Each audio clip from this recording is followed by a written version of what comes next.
Rakyat tidak percaya kepada proses demokrasi yang sekarang terjadi. Kita menyaksikan bagaimana kebebasan berbicara menurun, termasuk mengkritik partai politik. Dan angka demokrasi kita menurun, indeks demokrasi kita. Misalnya Undang-Undang ITE. Itu semua membuat kebebasan berbicara menjadi terganggu. Saya mendengar ketika demokratisasi mesti berjalan dan demokrasi mesti kita jaga bersama, ada Ibu Sinta yang ketika menyampaikan pendapat harus berurusan dengan aparat keamanan. Ada Melki, Ketua BEM yang kemudian ibunya harus diperiksa. Maka yang seperti ini harus usai. Mas Anies mengeluh tentang demokrasi ini dan itu dan ini. Mas Anies dipilih jadi gubernur DKI menghadapi pemerintah yang berkuasa. Saya yang mengusung Bapak. Kalau demokrasi kita tidak berjalan, tidak mungkin Anda jadi gubernur.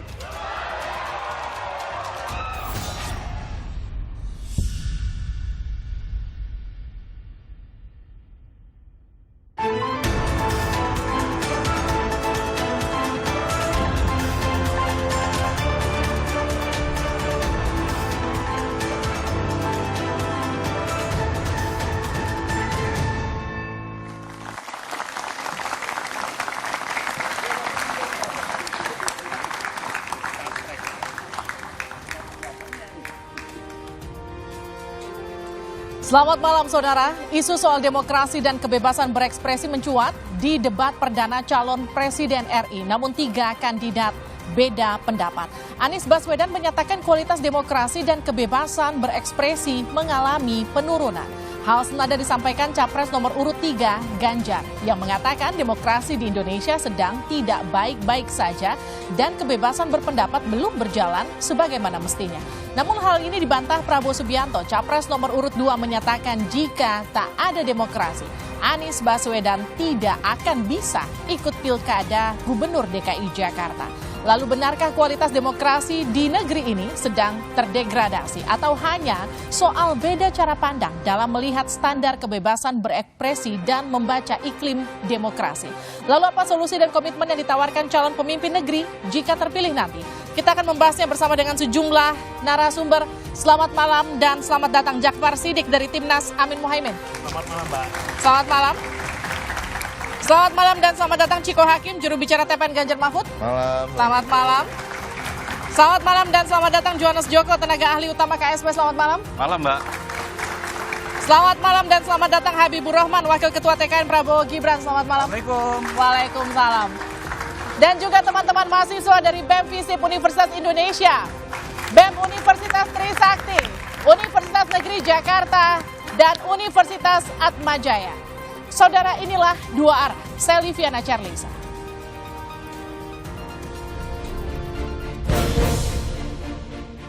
Calon Presiden nomor urut 1 Anies Baswedan dalam debat perdana Selasa lalu menyinggung soal kebebasan berpendapat dan demokrasi yang saat ini dia nilai turun. Kita menyaksikan bagaimana kebebasan berbicara menurun, termasuk mengkritik partai politik. Dan angka demokrasi kita menurun, indeks demokrasi kita. Bahkan pasal-pasal yang memberikan kewenangan untuk digunakan secara karet kepada pengkritik. Tapi, hal itu pun dibantah oleh calon presiden nomor urut 2 Prabowo Subianto. Mas Anies mengeluh tentang demokrasi ini dan itu dan ini. Mas Anies dipilih jadi gubernur DKI menghadapi pemerintah yang berkuasa. Saya yang mengusung Bapak.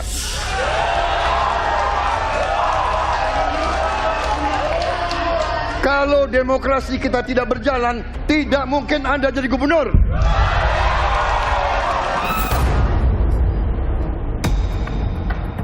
Sementara Ganjar Pranowo, calon presiden nomor urut 3 menekankan bahwa demokrasi harus dijaga dan kasus yang berkaitan dengan kebebasan berpendapat harus diselesaikan. Saya mendengar ketika demokratisasi mesti berjalan dan demokrasi mesti kita jaga bersama, ada Ibu Sinta yang ketika menyampaikan pendapat harus berurusan dengan aparat keamanan. Ada Melki, Ketua BEM yang kemudian ibunya harus diperiksa. Maka yang seperti ini harus usai. Setara Institut mencatat kebebasan berekspresi dan menyampaikan pendapat mengalami penurunan dari tahun ke tahun. Bahkan, pasal karet Undang-Undang ITE di tahun 2023 mencapai 89 kasus. Kebebasan berekspresi juga kami lihat juga tengah dilanggar oleh negara dalam bentuk mengkriminalisasi terhadap kelompok-kelompok masyarakat adat. Kriminalisasi terhadap masyarakat dengan berbasis Undang-Undang ITE itu banyak sekali ditemukan pada era Presiden Jokowi. Dan data monitoring dari awal Januari sampai dengan Oktober 2023 juga angkanya masih sangat tinggi, yaitu sebesar 89 kasus gitu. Istana pun ikut menanggapi kritikan terkait kebebasan berekspresi. Ada pepatah gitu Mbak, kemarau setahun dihapus oleh hujan sehari. Janganlah apa yang sudah dilakukan oleh Bapak Presiden Jokowi selama 9 tahun ini, kita harus fair lah, harus adil. Adil dalam berpikir, adil dalam bertindak. Lalu benarkah bahwa kebebasan berpendapat dan demokrasi saat ini sedang terdegradasi? Atau hanya sebatas isu saja yang dimanfaatkan untuk kepentingan elektoral semata?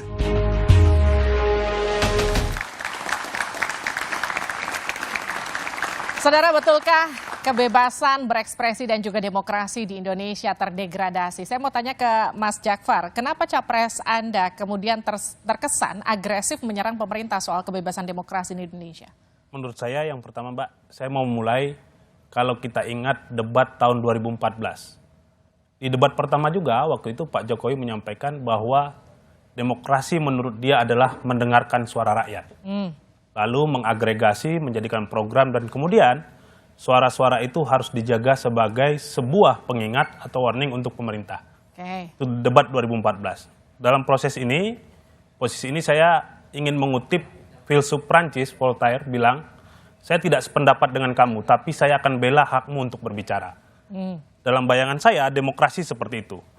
Lalu, bagaimana dengan pernyataan Mas Anies? Tadi ada Setara Institut menyampaikan data bahwa indeks demokrasi kita turun. Begitu juga ada lembaga internasional yang menyatakan indeks demokrasi kita turun. Artinya, apa yang disampaikan Mas Anies adalah sebuah fakta.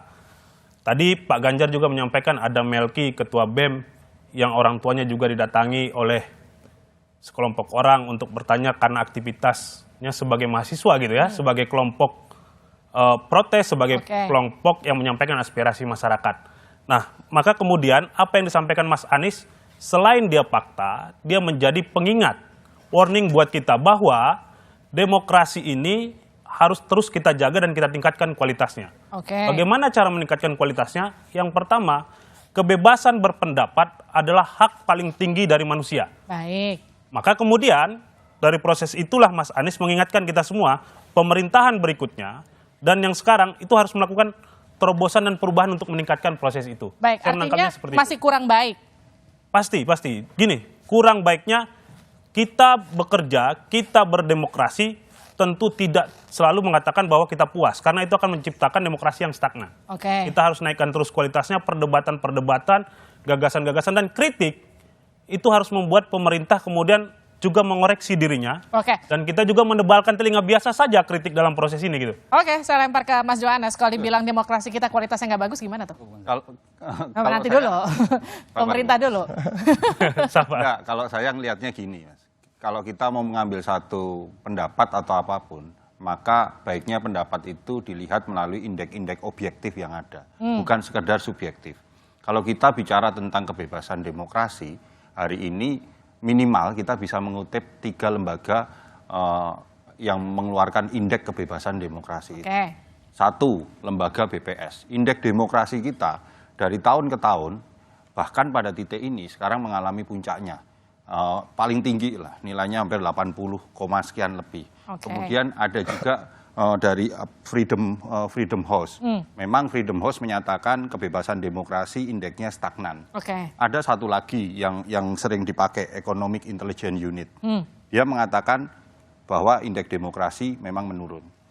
Dari semua capaian-capaian itu semua, Mbak, dari semua indeks-indeks itu, kita harus fair dan adil untuk melihat apa sih sebenarnya yang terjadi dengan kebebasan demokrasi kita hari ini.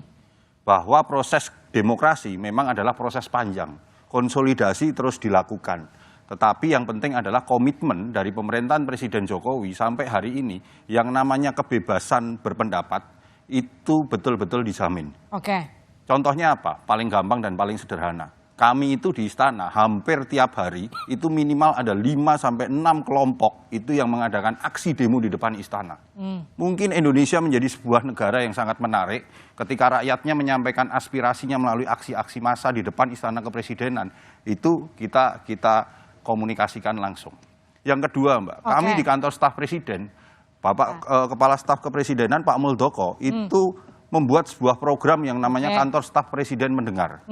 Tujuannya untuk apa? Baik. Kita datang ke masyarakat, kita dengarkan masyarakat, bahkan tidak sedikit masyarakat yang datang hari ini melihat istana itu bukan sesuatu yang sakral, yang istimewa untuk dimasuki, hadir dan marah di dalam kantor staf presiden untuk menyampaikan aspirasi. Oke, intinya menurut Anda kebebasan demokrasi di Indonesia versi datanya BPS saat ini sedang di puncak-puncaknya. Pertanyaannya untuk Mas Ciko dulu. Kenapa kemudian Mas Ganjar yang juga ikut sebagai partai utama penyokongnya itu juga partai utama penyokong pemerintah. Kenapa ikut-ikutan mengkritik soal kebebasan demokrasi? Mas Ganjar jelas menyebut apa aja yang sedang terjadi terhadap Bu Sinta, Melki dari BEM UI. Jadi apa yang dia sebut itu berkaitan dengan apa yang dia lihat dan masyarakat lihat dan rasakan sekarang.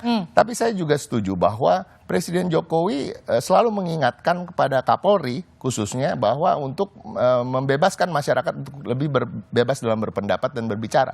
Saya kalau kita Google ya, Jokowi ingatkan Kapolri soal demokrasi. Banyak sekali statement-statement Pak Jokowi di berbagai kesempatan bahwa beliau mengingatkan Kapolri. Nah, ini tahun 2021 bahkan ketika indeks kepercayaan masyarakat terhadap demokrasi kebebasan berpendapat itu turun, Pak Jokowi juga mengingatkan Kapolri Listio Sigit Prabowo. Jadi kalau kami lihat, kalau kita bicara soal kebebasan berpendapat, pembatasannya itu oleh siapa sih? Tentunya oleh institusi Polri, karena kan pasti dipanggil. Nah, ini menurut saya adalah subordinasi dari Kapolri. Jadi, maaf ini kalau saya potong. Artinya gini, kalau yang sebelah itu kan jelas oposisi, mengkritik pemerintah itu mungkin hak yang oke-oke aja. Tapi kalau misalnya posisinya Pak Ganjar dengan PDIP sebagai partai utama penyokong pemerintah nggak terkesan mengkritik diri sendiri kalau kita bicara. Nggak apa-apa, otokritik itu sesuatu yang baik kok. Dalam demokrasi justru itu harus didukung ya otokritik. Nah, kita melihat memang yang sedang terjadi sekarang dan beberapa tahun terakhir ke dalam kepemimpinan Kapolri Listio Sigit Prabowo ini memang ada penurunan dalam indeks kebebasan berpendapat. Ini jujur dan ini dikatakan sendiri oleh Pak Jokowi di dalam suatu kesempatan bahwa dia bilang berkaitan dengan kepuasan publik terhadap bidang hukum supaya kita tahu masuk 2021 kita turun.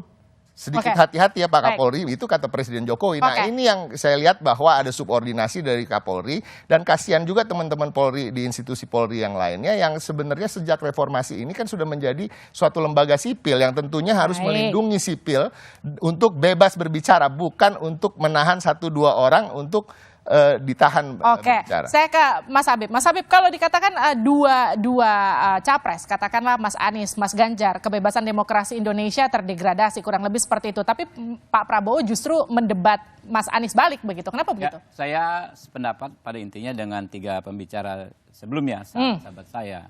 Ini kan bagaimana melihat gelas dan isinya, apakah kosong, setengah terisi. Tapi kalau dalam perspektif kami dalam posisi yang optimis ya melihat. Jadi memang namanya indeks demokrasi itu ada up and ada down. Ya pernah down, sekitar tahun 2017 sampai 2019. Ya pada saat Pilgub yang akhirnya Pak Anies terpilih itu ya kan kita tahu ada kasus makar 212 ya kan ya dan lain sebagainya. Tapi setelah tahun 2019 saya pikir ada peningkatan drastis. Tadi undang-undang yang disebutkan Pak Anies itu kan 2 undang-undang yang menjadi biang kerok ya. Di berangusnya hak masyarakat untuk berpendapat. Yang pertama Undang-Undang ITE pasal 27 dan pasal 28. 27 itu kan tentang pencemaran nama baik, pasal 28 tentang penyebaran informasi yang menimbulkan kebencian berdasarkan SARA, suku, agama, ras dan golongan. Yang kedua adalah Undang-Undang nomor 1 tahun 46 tentang penyebaran berita bohong. Dua-duanya sudah diperbaiki secara ekstrim oleh pemerintahan saat ini. Ya.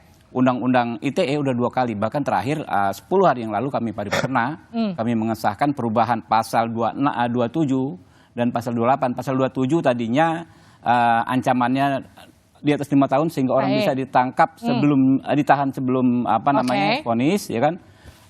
Dan pasal 28 unsur karetnya Mbak. SARA itu, A-nya itu antar golongan. Dengan kata antar golongan itu semua orang bisa ditangkap. Baik. Ya kan? Nah, begitu itu sudah diperbaiki. Terus menurut Anda kenapa masih makanya kritik juga? Anda baik-baik tapi nggak menyimak. Baik. Yang kedua Undang-Undang 146, Oke. ya kan?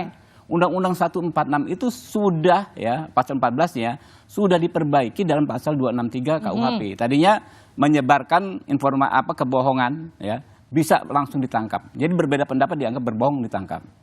Tapi kami reformulasi di Komisi 3 kami sahkan dalam KUHP yang baru. Oke. Kalau mengakibatkan kerusuhan secara fisik, barulah itu yang bisa dipidana. Jadi kebohongan yang mengakibatkan kerusuhan secara fisik baru dipidana. Baik. Itu kan dua undang-undang yang paling banyak ya digunakan untuk memberangus orang yang dianggap berseberangan pendapat dengan penguasa. Itu udah nggak ada. Sudah sangat tidak karet gitu kan. Sudah sangat diperbaiki. Tinggal kultur hukumnya sama-sama kita perbaiki saat ini. Oke, tapi artinya gini, kenapa Pak Prabowo bukannya justru membela seperti yang tadi Anda katakan, kenapa justru menyerang balik Pak Anies dengan mengatakan kalau misalnya demokrasi kita jelek, Anda nggak bisa jadi gubernur? Ya artinya kita kan dalam konteks kita orang yang optimis memandang bagaimana tegaknya demokrasi. Kalau Pak Anies kan pesimis, Oke. itu yang optimis bahwa kita bersama-sama bisa memperbaiki dan sedang dan sudah memperbaiki situasi ini. Nah masalahnya kan pasal hal-hal yang disebutkan Pak Anies kan nggak update. Oke. Dia persoalkan Undang-Undang ITE yang baru seminggu sebelumnya, beberapa sebelumnya kita sahkan. Dia persoalkan Undang-Undang 146 yang sudah kita rombak total gitu loh. Artinya kan mungkin belum terinformasi kepada Pak Anies ya kan ya. Itulah sama-sama ikhtiar yang kita lakukan. Jadi menurut Anda Pak Anies datanya kurang update untuk menyerang Pak Prabowo soal demokrasi? Memang nggak update. Nanti gimana tuh kalau dibilang nggak update? Kalau saya tidak di soal update-nya, Ya. tapi di soal pesannya. Kenapa pesannya? Pesannya bukan soal pesimis atau tidak, tapi ada tentang demokrasi, bagaimana kita meningkatkan kualitas dengan fakta yang ada. Kan Mas Anies juga menyampaikan fakta tuh di... Oke, tapi kan Pak Prabowo bilang katanya kalau misalnya demokrasi kita jelek, Pak Anies nggak bisa jadi gubernur DKI karena waktu itu sedang jadi demokrasi oposisi. kan bukan hanya soal pilkada atau pemilu. Oke. Tapi kebebasan orang menyampaikan pendapat, kebebasan orang mengakses informasi, dan lain-lain. Kalau cuma pemilu, di negara-negara otoriter pun pemilu dilaksanakan. Tapi kan demokrasi bukan sekedar itu saja gitu loh. Ada soal, maka Mas Anies tidak menyampaikan tentang pemilu, tapi tentang ada kasus-kasus gitu ya, tentang demokrasi. Begitu juga Mas Ganjar tidak menyampaikan tentang pemilu, tapi ada Melki, ada Bu Sinta, dan lain-lain. Di situ titiknya. Di titiknya artinya ada peringatan buat kita semua, bagaimana proses ini kita jaga bersama bahwa Peringatannya kebebasan untuk kita semua atau khusus untuk pemerintah atau partai pendukung pemerintah? Nanti dijawab saja di Duara. Udah over 2 menit.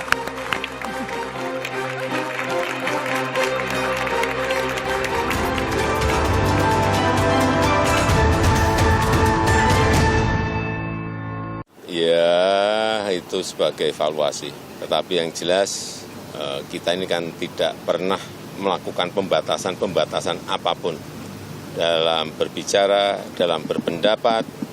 Ada yang maki-maki presiden, ada yang caci maki presiden, ada yang merendahkan presiden, ada yang menjelekan juga biasa-biasa saja. Di Patung Kuda, di depan istana juga demo, juga hampir setiap minggu, setiap hari juga ada, juga nggak ada masalah. Anda kembali bersama kami di Duara. Presiden tadi menyatakan tidak ada pembatasan apapun dalam berekspresi dan berpendapat di Indonesia. Mas Jakfar? Terkait, saya lanjut yang tadi.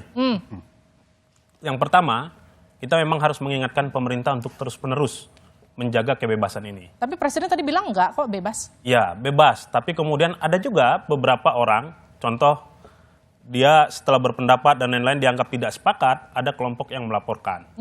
Kemudian terjadi proses hukum dan lain-lain. Itu sesungguhnya tidak perlu sampai di sana, cukup saja berdebat, cukup saja mengadu ide-idenya, sehingga mengadu gagasan-gagasannya, mengadu pendapat-pendapatnya tentang demokrasi ini. Tentang apa yang disampaikan. Kita paham bahwa negara demokrasi adalah negara hukum. Tapi kan tidak semua harus bermuara di sana kan. Tidak semua harus berakhir seperti Melki, umumnya seperti orang tua Melki dan lain-lain. Maka kemudian terhadap pemerintah kita ingatkan apa? Kita meminta pemerintah tentu saja untuk terus menjaga kebebasan ini. Untuk masyarakat apa? Akan ada proses pendewasaan, apalagi ada sekarang kita di era digital, kebebasan berpendapat itu banyak di sosmed dan lain-lain. Disinilah ruang-ruangnya sebenarnya terjadi proses pergantian-pergantian pemikiran, pergantian-pergantian pendapat yang menyebabkan kita saling belajar. Kekurangan-kekurangan demokrasi itu membutuhkan satu, yang pertama, setiap orang bisa menerima pendapat yang lain. Setiap orang kemudian telinganya biasa aja gitu Dan loh. Kalau pemerintah sekarang udah bisa belum begitu? kita lihat saja faktanya. Kan tadi disampaikan fakta, bahkan bukan saya, Capres pun menyampaikan fakta-fakta bahwa ada situasi, kondisi orang-orang mendapatkan persoalan-persoalan pasca berpendapat. Mas Ciko, kalau Anda sendiri melihat intimidasi, dugaan intimidasi yang dialamatkan pada Butet itu gimana? Ya itu salah satu dari praktek dari ditekannya kebebasan berpendapat dan berbicara. Saya setuju dengan apa yang dikatakan oleh Habib, saya setuju dengan apa yang dikatakan saudara Johannes soal produk hukum dan lain-lain sudah diperbaiki dan makin baik dan lain. Saya juga setuju bahwa Pak Jokowi tidak setuju dengan menekan kebebasan berbicara dan berpendapat, tapi pada prakteknya kan kita lihat ada Melki, ada Bu Sinta, ada Butet, ada Aiman. Ya, jadi seakan-akan dicoba segala cara memutar dari hukum yang ada, ya mencari celah-celah sehingga digerakkanlah ada orang yang melaporkan sehingga bisa diproses hukum. Padahal Jadi, kan kalau memang ingin benar-benar membebaskan orang berbicara, orang melapor pun anggap aja tidak harus selalu semuanya naik ke pemeriksaan kok. Dia bisa bilang oh tidak memenuhi unsur karena kita Jadi punya menurut Anda yang undang-undang yang menggerakkan itu membebaskan adalah bagian dari berpendapat pemerintah? dan lain-lain. Bukan, saya melihat institusi Polri yang dipimpin oleh Pak Listio Sigit Prabowo dan kita bisa lihat Pak Listio Sigit Prabowo itu dilantik bulan Januari tahun 2021. Nah, sejak itu sampai sekarang indeks kebebasan kita menurun. Mas Johannes? Kalau terkait apa yang disampaikan, mesti kita bedakan kelihatannya Mbak, antara kebijakan dengan kasus per kasus. Oke. Karena kalau kita lihat, janganlah apa yang disampaikan Pak Anies itu kan mengeneralisir. Seolah-olah ada kasus, kemudian digeneralisir bahwa ada masalah dengan kebebasan berpendapat, ada masalah dengan demokrasi. Padahal kebijakannya, komitmen Bapak Presiden Jokowi yang diinstruksikan kepada kami melalui Pak Muldoko dan seluruh jajarannya adalah jelas. Kawal demokrasi ini, kebebasan berpendapat, kebebasan berbicara itu menjadi kekuatan utamanya demokrasi. Oke, itu instruksi Presiden. Itu jelas. Dan tapi kenapa kalau di luar masih tetap mengkritik soal demokrasi? Termasuk saya tambahkan juga apa yang disampaikan tadi. Ketika 2021 Desember, Bapak Presiden itu menyatakan ketika semua orang meragukan mempermasalahkan pasal karet, Bapak Presiden sendiri loh yang menginstruksikan pendekatannya jangan pendekatan hukum, tetapi pendekatannya adalah pendekatan dialogis. Masalahnya pada prakteknya ini yang sekarang dilakukan, pendekatan hukum, dicari celah-celah. Itulah yang menjadi tugas kita bersama untuk mengawal itu bersama-sama, Mas Ciko. Kita bicara praktis sekarang. Saya lebih bicara di tataran praktis karena judulnya juga nggak bicara kebebasan, dia bicara siapa batasi demokrasi dan kebebasan berekspresi. Nah kita melihat ada yang membatasi. Polri yang dipimpin oleh Pak Listio Sigit Prabowo gitu. Kapolri yang membatasi. Jadi kebijakan ini dari top ke bawah. Saya rasa kita harus lihat tadi yang saya bilang indeks demokrasinya apa yang dikatakan Mas Ciko, komitmen Presiden ini adalah sebuah komitmen nyata dan real. Artinya sekarang hanya tinggal bagaimana kita mengawal itu bersama. Di DPR juga ternyata sudah banyak diubah sehingga memberikan ruang yang kebebasan yang berlebihan lagi di mana itu sangat baik. Nah ini saya nggak mempermasalahkan itu, tapi saya mempermasalahkan praktek-praktek ini. Masyarakat melihat ada penekanan, ada tekanan-tekanan terhadap kebebasan. Mas Habib. Ini terjadi dalam 1 bulan bisa 3-4 kasus. Ya, saya pikir kalau kita bicara kasus tentu harus ada argumentasi hukumnya, gitu kan. Jadi jangan kasus digeneralisir dengan opini yang subjektif, ya kan. Kalau misalnya kasus Aiman, dia menyatakan informasi bahwa dia mendapat telepon dari orang bahwa dipaksa berpihak, Polri dia dipaksa berpihak. Kan itu satu tuduhan yang serius. Apakah Polri mempermasalahkan? Kan enggak. Nanti dulu. Kan itu tuduhan yang serius dan harus diklarifikasi. Dengan cara apa mengklarifikasinya? Ya dengan proses hukum. Nggak mungkin klarifikasi di luar proses hukum karena ini adalah masalah hukum. Begitu juga kasus Melki. Apakah itu pandangan pemerintah atau pandangan Polri dia harus diproses hukum? Nanti dulu. Kan akhirnya laporan sipil. Kasus Melki mengatakan dia diprofile, ya kan ya. Apakah bisa dibuktikan? Apakah ada upaya juga membuktikan bahwa yang melakukan profiling itu benar-benar aparat keamanan? Apakah kita mengizinkan setiap orang mendalilkan semua sesuatu, ya kan ya, tidak menyampaikan bukti-buktinya? Kan nggak bisa dong. Nah karena itu ya proses hukumnya bisa sama-sama kita kawal. Kalau Anda katakan Pak Sigit ya, Pak Listio Sigit adalah Kapolri yang paling tidak demokratis. Kalau kami punya pandangan yang sebaliknya secara ekstrim. Justru beliaulah orang yang paling sensitif ya terhadap pendapat-pendapat publik ya.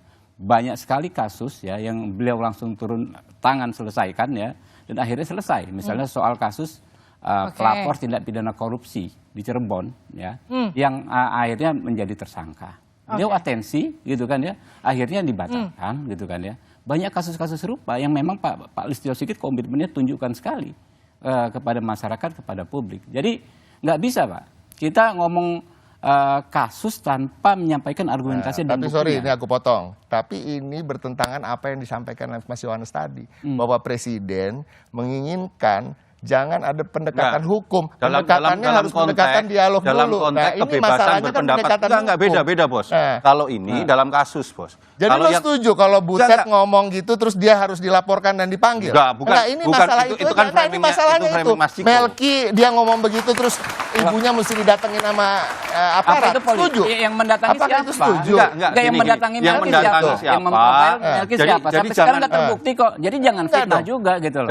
Jangan suatu peristiwa kemudian dilakukan yang mendatangi Melki saya melihat presidennya gitu. ini udah sangat demokratis ya kan, yang telinganya tipis ini teman-teman yang ada di sini gitu. Mas Habib menjadi juru bicara dari polisi, padahal kan kita lagi bicara soal polisi sebagai institusi, ya kan, lembaga sipil yang seharusnya melindungi sipil secara yang lebih besar. Oke, tepuk tangan boleh dulu. tanya dikit? Ya kan? Kasus Melki ya, bisakah dibuktikan yang memprofiling dia adalah aparat negara? Bisa dibuktikan nggak? Ya Melki sudah mengatakan itu. Iya, ya dia kan? mengatakan, iya, membuktikan nggak? Ya polisi tinggal datang berdialog, berdiskusi, nggak harus ada, langsung panggil secara resmi, ya kan? Nggak ada. Ya tinggal diberitakan aja gitu kan, apa yang dibicarakan. Tapi kalau Anda ambil kasus Melki sebagai bentuk pelanggaran kebebasan berbicara, kan nggak bisa dibuktikan, gitu kan? Sudah dibantah dan Melki nggak bisa membuktikan. Gitu. Oke. Tapi kalau kasus Fathia dan Haris Azhar itu gimana tuh? Sedikit ya. Jadi itu menurut saya sebuah kasus yang berbeda dengan penerapannya ketika sebelum 2019. 2019 Mbak, ya kita sebelum 2019 ya beda pendapat dikit karena pasal berita bohong, malam dapat surat panggilan. Oke. Besok bisa ditahan. Kasus Asma Dewi, kasus Ahmad Dhani. Ya. Di kasus Haris dan Fathia, saya sejak awal mengatakan ya. Seharusnya kalau kita mempedomani KUHP baru yang memang baru berlaku 2026, tapi kan kultur hukumnya kita sudah bisa terapkan di kasus ini. Saya mengkritisi harusnya ya dicari mens reanya si Haris dan si Fathia ini. Adakah mens rea dia untuk melakukan pencemaran nama baik Pak Luhut Panjaitan? Setidaknya saya katakan di kasus ini janganlah dikenakan penahanan. Kenapa? Jadi kalau di perkara pidana Mbak, kalau kita dikenakan penahanan itu sama saja kita bertinju dengan tangan terikat. Karena ya penahanan sebelum vonis ya. Karena kita kehilangan kebebasan untuk membela diri kita. Di kasus Haris Fathia ya, sampai menjelang vonis ini mungkin seminggu ini ya tidak pernah ada dikenakan penahanan pada dua orang tersebut. Ya setidaknya jauh lebih baik dari apa yang berlaku sebelum 2019 lah. Walaupun menurut saya kalau mau sempurna ya nanti di vonisnya, di putusannya bahwa dicari pembuktian adakah mens rea atau tidak terhadap Haris dan Fathia ini gitu. Tapi tidak dilakukan penahanan, apakah itu jadi bukti perbaikan demokrasi Indonesia? Tentu. Itu saya bilang kalau orang ditahan sebelum vonis itu kan sama saja dia bertinju dengan tangan terikat. Oke. Kan di sisi lain, ini kan perdebatannya kenapa pasal itu masih ada, ya kan ya? Kami ini kan merangkum semua pendapat masyarakat. Ada yang ingin bebas sebebas-bebasnya, bebas memfitnah, bebas mencela, bebas mencaci. Tapi ada yang mengatakan bahwa nggak bisa juga bebas sebebas-bebasnya, harus ada batasan, harus ada kalau dia nuduh harus ada bukti. Nah begitu juga di kasus ini Pak Luhut misalnya merasa namanya dicemarkan, dia meminta Haris dan Fathia membuktikan. Dan apa prosesnya? Proses hukum. Nah itu yang terjadi saat ini. Kalau gitu pertanyaannya untuk Mas Jakfar, kalau ditanyakan kebebasan berekspresi, kebebasan berdemokrasi, kebebasan seperti apa yang kemudian dimaksud oleh Pak Anies yang kemudian diharapkan akan hadir di Indonesia? Tapi nanti dijawabnya sejenak di luar.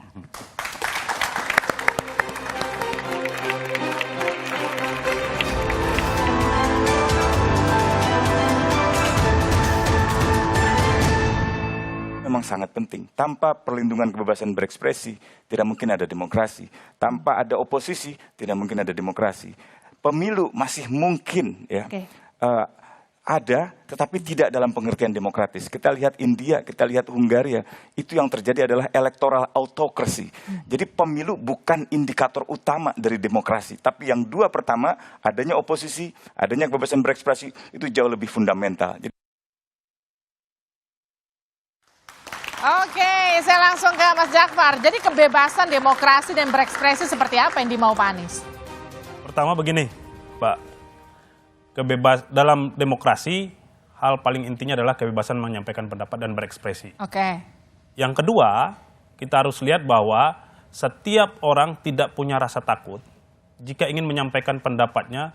Dalam hal ini tentu saja kritik, bukan fitnah atau hoax ya. Kritik terhadap, baik itu terhadap penyelenggara negara ataupun terhadap kelompok-kelompok lain. Oke. Dalam konteks kehidupan bersama gitu. Itu prinsip dari proses demokrasi, inti dari demokrasi. Apa yang dibayangkan Mas Anies adalah semua warga negara yang setara dalam konstitusi tentunya bisa menyampaikan apapun pendapatnya tentang penyelenggaraan negara, tentang kehidupan bersama. Itu yang ingin dibangun, tanpa rasa takut, karena rasa takut itu akan menghilangkan demokrasi itu sendiri. Itu. Berikutnya, kita harus melihat bahwa demokrasi ini bukan hanya sekedar alur lalu lalang pemilu. Oke. Nah, di situ titiknya. Maka kemudian kita lihat kalau di era Orde Baru, kita itu kan merindukan kapan nih Iwan Fals bikin album, kapan nih Rendra bikin, itu nilai-nilai kritik. Lagunya kritik, Rendra puisinya kritik. Kita ingin, karena orang-orang dengan kritik itu merasa terwakili. Oke. Terwakili terhadap apa yang kurang. Itu kan cita-citanya, tapi jaminannya apa jika itu nanti terlaksana kalau Pak Anies menang? Jaminannya yang pertama, kalau tadi ini Mas Habib ini sudah menyampaikan ada perubahan-perubahan undang-undang dan lain-lain. Yang pertama jaminannya adalah kepastian hukum, batasan-batasan terhadap mereka. Oke, cukup dulu sampai di situ. Saya mau undang Vladima dari Trisakti. Kalau mahasiswa maunya kebebasan berekspresi dan demokrasi seperti apa yang diinginkan? Vladima, silakan dari Trisakti. Oke, baik. Selamat malam, terima kasih atas kesempatannya. Jadi sebetulnya apa yang kita inginkan tentang demokrasi dan kebebasan berpendapat, seharusnya di sini seluruh rakyat itu dipandang setara dalam konstitusi itu sendiri. Jadi betul seperti yang tadi barusan disampaikan, memang kita semua layak untuk dapat kesempatan yang setara untuk terlibat aktif dan memegang kekuasaan itu sendiri. Jadi kedaulatan itu dipegang sama rakyat. Jadi keterwakilan yang ada itu hanya mewakili representatif dari rakyat. Tapi tetap rakyatnya mendapatkan porsi terbanyak, porsi tertinggi, dan yang paling konkret dalam penjalanan kekuasaan dan bagaimana negara ini ingin dijalankan. Oke, pertanyaannya? Pertanyaannya sebenarnya sederhana aja. Jadi tadi saya melihat Mas Ciko sangat bersemangat sekali membahas tentang demokrasi. Saya salut dengan semangat itu. Tapi akhirnya saya bergumam dan bertanya-tanya, Mas. Saya izin berikan pertanyaan. Saya sempat mengamati tentang Gempa Dewa, gerakan masyarakat peduli alam Desa Wadas. Di tahun 2022, ada banyak sekali aparat yang mengepung di sana karena adanya aksi. Aksi ini merupakan bentuk protes dan sebuah cita dari bagaimana kebebasan berpendapat itu dilaksanakan. Tapi kenapa pendekatan yang ada itu justru ada aparat yang terjun di sana? Dan saya ingin bertanya, lantas di tengah konflik itu, bagaimana posisi Pak Ganjar itu sendiri yang di saat itu hanya berupaya menenangkan, tenang saja, ini udah ada yang ngecek dari Komnas HAM. Kenapa tidak bersikap dan menengahinya saja secara konkret seperti itu? Terima kasih Vladimir. Silakan langsung dijawab Mas Ciko. Terima kasih ya pujiannya tadi yang pertama, ya ini paling keren emang, muji dulu baru skak ya kan. Tapi kita nggak ngerasa di skak lah, ini masih permainan masih panjang ya. Pada artinya gini, kita bicara soal Wadas, kita bicara pertama adalah itu proyek strategis nasional, itu bukan proyek provinsi Jawa Tengah. Dan kita lihat memang tadi dikatakan aparat, yang kita selalu bisa sebut aparat adalah aparat kepolisian ya. Aparat kepolisian bukan berada di bawah kekuasaan gubernur.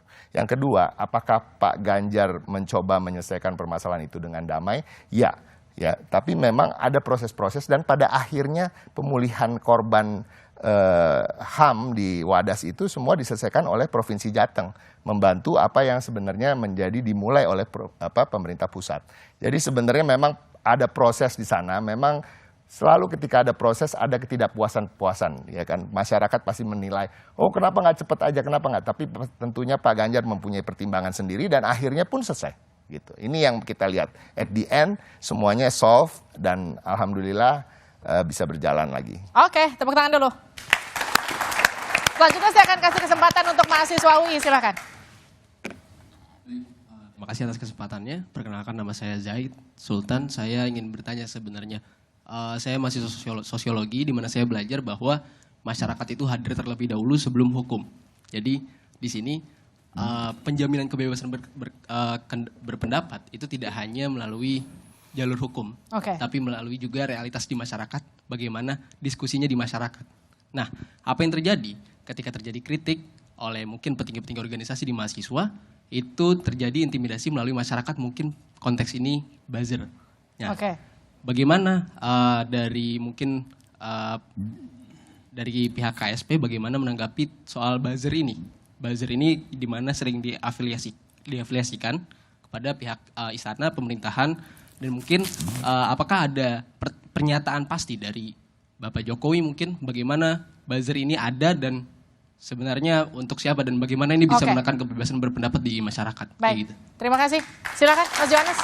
Yang pasti yang pertama adalah saya pastikan dan saya jamin bahwa yang namanya istana ataupun kantor staf presiden ataupun pemerintah sampai hari ini kita tidak pernah mengurusi yang namanya buzzer.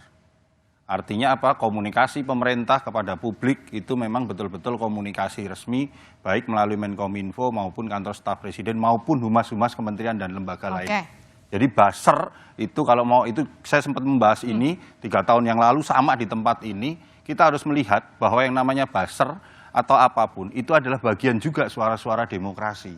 Setiap pemimpin itu pasti punya pengikutnya. Setiap pemimpin pasti punya anak ideologisnya. Dan ketika pemimpinnya atau siapapun itu diganggu ataupun dikritik, ya kadang pada titik-titik tertentu yang namanya pengikut itu kan tidak semuanya pintar juga begitu. Yang namanya pengikut kadang juga ya ada yang kebablasan juga. Pada titik itulah pembelaan itu yang kadang kebablasan menurut kami. Nah, inilah pentingnya kita bersama-sama untuk memperkuat literasi digital. Bagaimana hari ini media-media, karena kritik ini kan hanya bisa saat ini yang paling kuat dilakukan melalui sosial media. Tapi penggunaan sosial media di masyarakat itu literasinya masih rendah. Inilah menjadi tanggung jawab kita bersama, baik pemerintah, masyarakat, termasuk juga partai-partai politik dan juga capres-capres untuk memperkuat literasi dan edukasi digital ini. Saya ke Mas Habib. Mas Habib, kalau tadi juga sempat disinggung sedikit, pendekatan itu nggak melulu soal hukum, tapi juga bisa secara diskusi begitu. Ketika kemudian ada satu masalah atau ada satu kritik, bagaimana dengan respon Anda dan memastikan ketika nanti Pak Prabowo terpilih itu tidak akan terjadi? Ya pasti ya. Sekarang saja Pak Prabowo difitnah, dijelekin, katanya senyumin aja, gitu kan? Itu kan prinsip. Bagaimana kita kalau kita diberikan kekuasaan, kita tidak baper terhadap kritikan-kritikan, nggak ada masalah. Dan itu sudah komitmen kami, karena 2019 ketika kita bergabung dalam koalisi pemerintah, itu kan kita yang dorong juga, ya, salah satu yang mendorong dan bersama 9 partai politik lainnya tentang konsep restoratif justice misalnya. Restoratif justice ini kan paling relevan diterapkan dalam perkara-perkara ujaran kebencian, ya kan orang berbicara menulis di medsos itu kan belum tentu maksudnya seperti yang tertulis, ya kan? Karena itu satu restoratif justice, yang kedua dicangkokkannya, ya ditanamnya ajaran dualistik itu dalam KUHP pasal 36 bahwa orang baru bisa dihukum kalau ada mens reanya, niatnya. Itu satu restoratif justice, yang kedua mens rea, ya pasal 3 dualistik tadi. Dua hal tersebutlah yang ada dalam struktur hukum kita sekarang, dalam regulasi kita sekarang. Dan saya fraksi Gerindra di Komisi 3 salah satu yang mendorong, ada 4 bahkan restoratif justice itu, ya, di kejaksaan, di kepolisian, di Mahkamah Agung, ya, di semua tingkatan ada semua, gitu. Itu yang secara sistematis kita siapkan, sehingga ketika ada perbedaan pendapat, yang dicari adalah yang dilakukan adalah komunikasi. Restoratif justice itu kan komunikasi, ya kan? Bagaimana seharusnya perbedaan pendapat ini dipertemukan. Tapi gini, kalau Pak Prabowo terpilih, bagaimana memastikan indikator demokrasi itu akan tetap berjalan sesuai dengan jalurnya? Nanti jawabnya usai jeda di 2.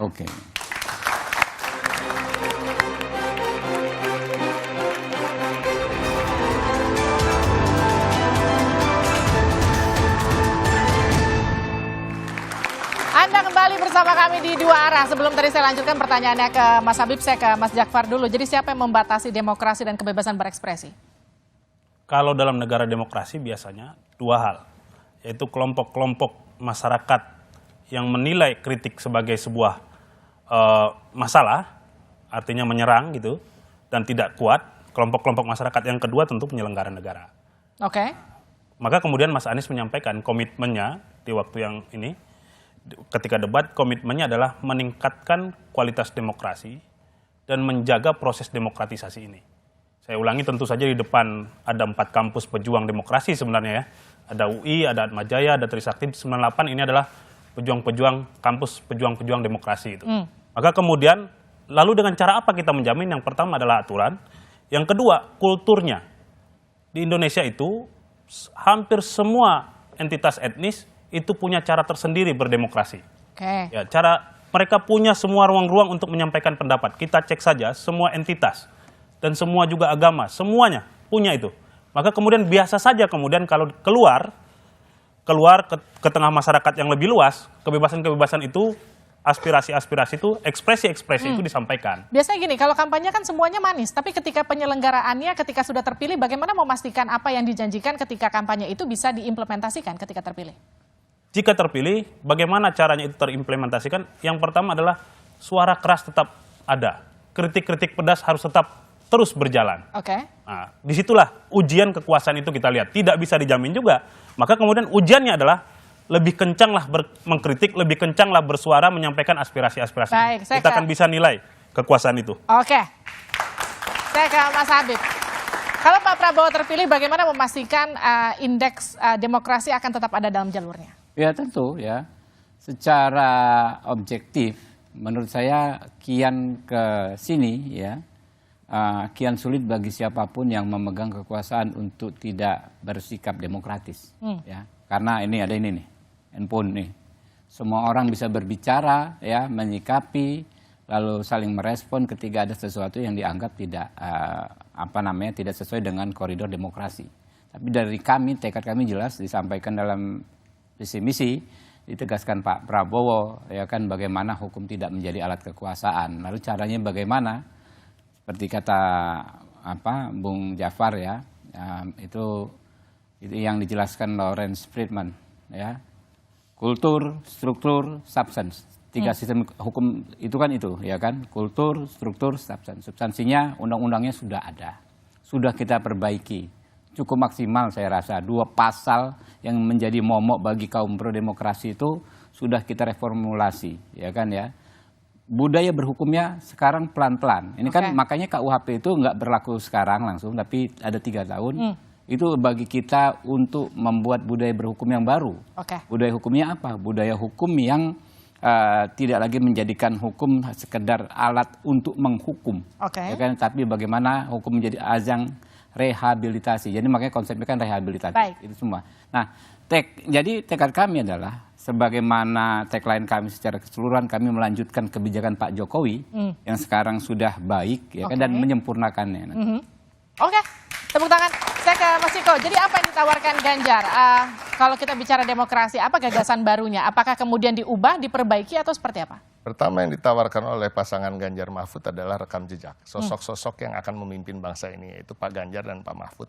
Yang kita lihat memang Pak Mahfud sendiri adalah ahli pada bidang hukum, tokoh sentral di bidang penegakan hukum di negeri ini. Selama masa reformasi pernah menjadi Menteri Kehakiman, pernah menjadi Ketua Mahkamah Konstitusi, dan sekarang Menko Polhukam tentunya. Nah, Pak Ganjar sendiri dalam 10 tahun memimpin di Provinsi Jawa Tengah pernah mendapatkan penghargaan dari Komnas HAM gitu. Dan juga dari KPK kalau kita bicara penegakan hukum secara keseluruhan. Tapi ketika kita bicara soal hukum, saya sudah merasa memang ada progres dalam produk-produk hukum itu sendiri. Nah, yang kita bicarakan ini kan bukan produk hukumnya, kita bicarakan praktisnya di masyarakat yang tadi disebutkan oleh Pak Ganjar dalam acara debat. Ada Bu Sinta, ada Melki, dan kita bisa tambahkan ada Aiman, ada Butet, dan lain-lain. Nah, ini yang kita lihat adalah sosok-sosok siapa yang menjadi tokoh di bidang penegakan hukumnya. Nah, khusus di saat ini ya kita lihat yang tadi saya sampaikan bahwa Kapolri saya rasa ada tanggung jawabnya dia ketika menurunnya indeks demokrasi itu. Padahal Presiden terus mengingatkan bahwa kebebasan berpendapat itu dijamin, ya kan, penegakan hukum kalau bisa pendekatannya jangan hukum, ada mitigasi dan lain-lain. Nah, kita berharap ini ke depannya akan lebih baik lagi ketika sosok-sosok seperti Pak Ganjar dan Pak Mahfud memimpin dan memilih orang-orang yang memang sesuai dengan apa yang mereka sampaikan ke bawah untuk melakukan melakukan apa yang baik buat Tepuk tangan dulu. Saya ke Mas Joko terakhir, singkat saja Mas. Jadi apa komitmen Pak Presiden untuk meninggalkan legacy soal kebebasan demokrasi Indonesia yang cukup baik? Semua butuh proses, dan dalam sebuah proses itu pasti tidak ada yang sempurna. Dan dalam konteks tidak sempurna itu kita butuh masukan, kritik, apapun bentuknya. Dan pada titik itu kantor staf Presiden atas saran Bapak Presiden itu membuka diri untuk menerima semua masukan-masukan itu. Pemerintahan Presiden Jokowi masih ada 10 bulan ke depan. Dan dalam proses 10 bulan ke depan, mari kita bersama-sama, kelompok masyarakat sipil, pemerintah, dan juga seluruh entitas-entitas demokrasi untuk tetap mengawal demokrasi ini akan menjadi lebih baik. Prosesnya masih panjang, dan itu adalah komitmen pemerintahan ini. Oke, demokrasi bukan sekedar pemilu dan pilkada, juga bukan sekedar berburu jabatan dan bagi-bagi kue kekuasaan. Demokrasi adalah penghormatan terhadap hak setiap orang untuk menyampaikan pendapat tanpa dihambat apalagi disumbat. Demokrasi adalah memberi ruang pada kebebasan berekspresi tanpa represi dan intimidasi. Negara harus memastikan mandat konstitusi ini terrealisasi, bukan sebaliknya mengebiri dan mengangkangi demokrasi dan kebebasan berekspresi demi mengamankan dan melanggengkan kekuasaan. Saya Liviana Charlisa, tetap saksikan Kompas TV untuk mengupdate informasi terkini seputar pemilu 2024 hanya di Kompas TV, independen terpercaya. Sampai jumpa.